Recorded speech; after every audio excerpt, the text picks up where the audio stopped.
Government officer भी है मतलब उसका नाम पिछले दिनों आ गया था शहजादा चार्ल्स की सेक्रेटरी के तौर। इतनी बड़ी ऑफिसर है वो।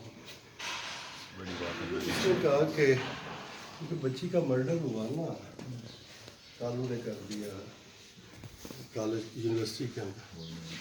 उसने कहा कि जो मैं बच्ची के नाम पे स्कूल बनाया नाम की निवासक साहब ने कर दिया। साहब कराची तो ना अपना फौज साहब दे पुराने साथी भी बड़े मोहब्बत वाले साहब हमेशा उसको टॉप क्लास